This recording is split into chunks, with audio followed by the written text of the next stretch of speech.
각각 집으로 돌아가고. 제8장. 예수는 감람산으로 가시니라. 아침에 다시 성전으로 들어오시니 백성이 다 나아오는지라. 앉으사 그들을 가르치시더니 서기관들과 바리새인들이 음행 중에 잡힌 여자를 끌고 와서 가운데 세우고 예수께 말하되, 선생이여, 이 여자가 간음하다가 현장에서 잡혔나이다.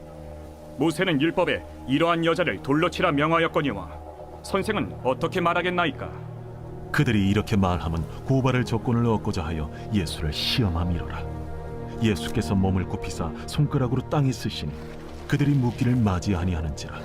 이에 일어나 이르시되, 너희 중에 죄 없는 자가 먼저 돌로 치라. 다시 몸을 굽혀 손가락으로 땅에 쓰시니 그들이 이 말씀을 듣고 양심의 가책을 느껴 어른으로 시작하여 젊은이까지 하나씩 나가고 오직 예수와 그 가운데 섰는 여자만 남았더라. 예수께서 일어나사 여자 외에 아무도 없는 것을 보시고 이르시되, 여자여, 너를 고발하던 그들이 어디 있느냐? 너를 정죄한 자가 없느냐? 주여, 없나이다. 나도 너를 정죄하지 아니하노니 가서 다시는 죄를 범하지 말라. 예수께서 또 말씀하여 이르시되, 나는 세상의 빛이니 나를 따르는 자는 어둠에 다니지 아니하고 생명의 빛을 얻으리라. 바리새인들이 이르되, 네가 너를 위하여 증언하니 네 증언은 참되지 아니하로다. 내가 나를 위하여 증언하여도 내 증언이 참되니 나는 내가 어디서 오며 어디로 가는 것을 알거니와 너희는 내가 어디서 오며 어디로 가는 것을 알지 못하느니라. 너희는 육체를 따라 판단하나 나는 아무도 판단하지 아니하노라. 만일 내가 판단하여도 내 판단이 참되니 이는 내가 혼자 있는 것이 아니오 나를 보내신 이가 나와 함께 계심이라. 너희 율법에도 두 사람의 증언이 참되다 기록되었으니 내가 나를 위하여 증언하는 자가 되고 나를 보내신 아버지도 나를 위하여 증언하시느니라. 네 아버지가 어디 있느냐? 너희는 나를 알지 못하고 내 아버지도 알지 못하는도다. 나를 알았더라면 내 아버지도 알았으리라. 이 말씀은 성전에서 가르치실 때에 헌금함 앞에서 하셨으나 참는 사람이 없으니 이는 그의 때가 아직 이르지 아니하였음이로라.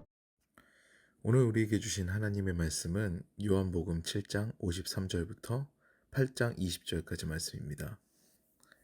오늘 말씀의 제목은 죄의 무게를 느끼십니까? 입니다. 제가 학창 시절에 끔찍한 범죄 사건이 하나 있었던 것을 기억합니다. 지존파 사건이라고 하는 그 사건인데요. 입에 담기 어려운 끔찍한 범죄를 저지른 조직으로 세간을 경악하게 만든 그 사건이 바로 이 지존파 사건이었습니다. 저 역시 그들의 범죄 행각을 듣고 몸서리가 쳐졌던 기억이 납니다. 특히 제가 더 소름 끼치게 놀랐던 것은요, 이들의 범죄 자체도 굉장히 놀랐지만 이들이 검거되고 난 다음에 너무 태연한 표정으로 심지어 웃기까지 했다는 사실입니다. 보통 범죄자들이 검거 후에 수갑을 차고 포토라인에 서게 되면요, 스스로 얼굴을 가리고 부끄러워하기 마련이지 않습니까? 근데 이들은 그렇지가 않았어요. 오히려 당당하게 서서 카메라 세례를 받았고 오히려 시시덕거리기까지 했던 그런 기억이 났죠. 어떻게 이럴 수가 있을까 하는 생각이 들 정도였습니다. 그들의 그 표정을 생각하면요, 딱 한 가지 어구밖에 생각이 안 납니다.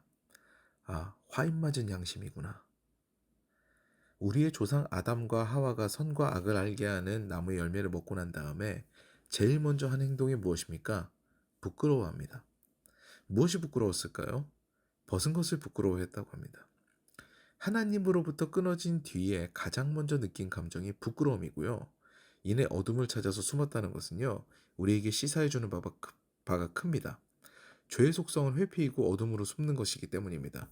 그런데 예전 지존파 멤버들은 왜 그런 행동이 없었을까요? 그들의 행동이 죄라는 것을 인지하지 못했기 때문입니다. 그들은 자신들의 행동이 정당하다고 생각했으니까 당당할 수밖에 없죠. 그런데 이것이 우리가 신앙을 가져야 하는 이유입니다. 하나님의 율법은요, 이 죄들을 고발합니다. 신앙을 갖고 하나님께 더 가까이 나아가게 되면요, 이 죄악에 대한 민감성이 커지게 되죠. 율법을 들음으로 우리가 어떻게 살아가야 하는지, 무엇이 죄인지를 깨닫게 되기 때문입니다. 오늘 본문도 그에 관한 내용이 등장하죠. 어느 날 예수께서 성전에서 백성들을 가르치시는데 바리새인들과 서기관이 음행하다가 현장에서 붙들린 여인을 끌고 옵니다. 그러면서 모세의 율법을 들먹이지요. 모세의 율법에서는 이런 여자를 돌로 치라고 하는데 선생님은 어떻게 생각하십니까? 이 이야기를 한 것이죠. 이것은 상당히 교활한 질문입니다. 만약 예수께서 여인을 돌로 치라고 한다면 그 역시 율법을 지키는 이라고 선전할 생각이고요. 그녀를 살려주려고 한다면요, 율법의 배신자라고 매도하려는 의도가 보입니다. 이에 예수께서는 손가락으로 땅에 뭔가를 쓰십니다. 대부분의 학자들은 이때 신명기에 기록된 10계명을 쓰셨을 것으로 추정을 하죠.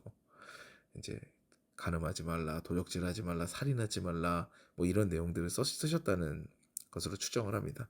근데 사람들이 계속 뭐 그런 뭔가를 쓰고 계시는 예수님께 막 재촉하면서 어떻게 생각하시냐고요. 답을 내려주세요. 막 이렇게 재차 재촉을 하게 되자 예수께서는 한마디를 하십니다.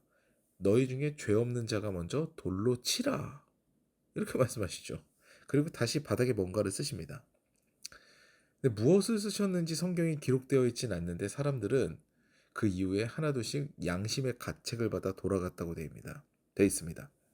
근데 제가 어릴 적에 예수님의 생애를 그린 흑백 무성 영화를 본 적이 있었거든요. 근데 그 영화에서는 이 부분을 굉장히 재밌게 해석합니다. 한 명씩 얼굴을 보면서 예수님께서 글을 쓰시는데요. 너는 횡령한 놈. 그 다른 사람을 보며 쓰십니다. 너는 간음한 놈. 또 다른 사람을 보며 쓰시죠. 너는 살인한 놈. 그러자 한 사람씩 경악하면서 그 자리를 떠나는 겁니다. 영화 표현이 참 재밌죠? 어쨌든 우리가 이 부분이 어떠한지는 알 수가 없습니다. 정말 이렇게 하셨는지 아니면 다른 거 쓰셨는지 알 수는 없어요. 근데 이때 예수님의 행동과 말씀으로 그들은 스스로가 죄인임을 인식하고 힘없이 그 자리를 벗어난 것을 알 수 있습니다. 율법이 죄를 고발하는데 그 율법에 대해서 민감하지 못했다가 진정 하나님이신 예수께서 너희들의 죄악도 이 여인과 다를 바가 없다라는 그런 메시지를 마음 가운데 듣고 양심의 가책을 느끼니까 이제 그 죄의 민감성이 커진 거죠. 그러니까 그 죄악에서 돌아서게 되는 그런 역사가 일어난 겁니다. 그리고 예수께서는 그 여인에게 말씀하십니다. 다시는 죄를 범하지 말라. 이것이 중요한 포인트지요. 이 사건을 통해 예수께서 말씀하시고자 하는 부분이 무엇일까요? 간음이 사소한 죄이다? 너희들도 죄를 짓고 있지만 간음도 그 똑같은 죄악 가운데 하나다. 그러니까 너희들이 죄악을 사소하게 생각하면 간음도 사소하다. 이게 너무 이상하죠. 결코 그렇지 않습니다. 예수께서는 죄에 관해 더 민감하라는 이야기를 하시는 겁니다. 간음이 큰 죄이고 너희들의 죄가 작은 죄가 아니다라는 말씀과 더불어서요. 하나님께 진정으로 나아가서 율법의 의미를 깨달은 자들은 여기서 중요합니다. 자신의 죄악을 돌아보며 그 죄악에 대한 민감성을 가지고 늘 회개하는 마음으로 산다는 것을 이 사건을 통해 알려주신 것입니다. 사실 용서는 관용의 동의어가 아닙니다. 그렇죠? 하나님께서는 말할 수 없는 사랑으로 우리를 용서하시지만 그것은 죄가 아무렇지도 않아서가 아니라는 거예요. 오히려 죄가 너무나 중요하기 때문에 그것이 얼마나 사람을 파괴하는 데 능한지 그걸 하나님께서 아시기 때문에 그것을 해결하시기 위해 예수께서 하나님의 본체이신 그분께서 이 땅에 오신 겁니다. 그 죄의 무게는 결코 가볍지 않습니다. 하나님의 아들의 목숨값이 바로 죄의 무게입니다. 그게 죄의 값이에요.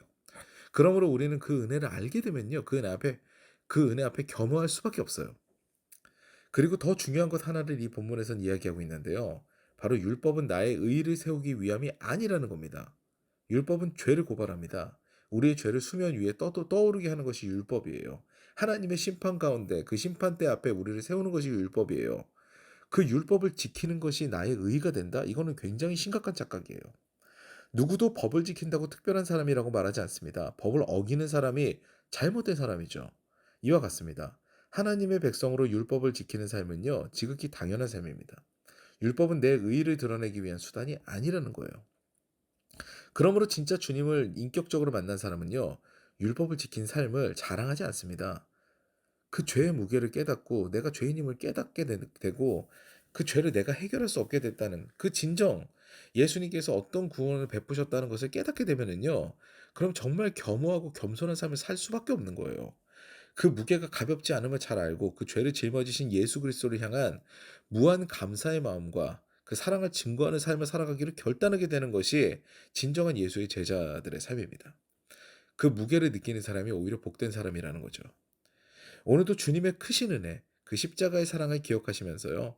우리 또한 우리 이웃들을 용서하고 사랑하리라고 결단하는 하루 되시기를 주님의 이름으로 축원합니다. 오늘도 말씀을 기억하면서 기도하는 시간을 갖겠는데요. 하나님, 우리가 율법을 지킴으로 오히려 교만해지지 않게 하시고 오직 주님의 은혜에 감사하면서 겸허하게 삶을 살아가게 하시옵소서. 또한 그 은혜와 사랑을 증거하며 나 역시 다른 이들을 용서하는 사람 되게 하소서라는 기도와 각자 개인의 기도 제목을 두고 이 시간에도 주님 앞에 간절히 기도하는 시간을 갖겠습니다.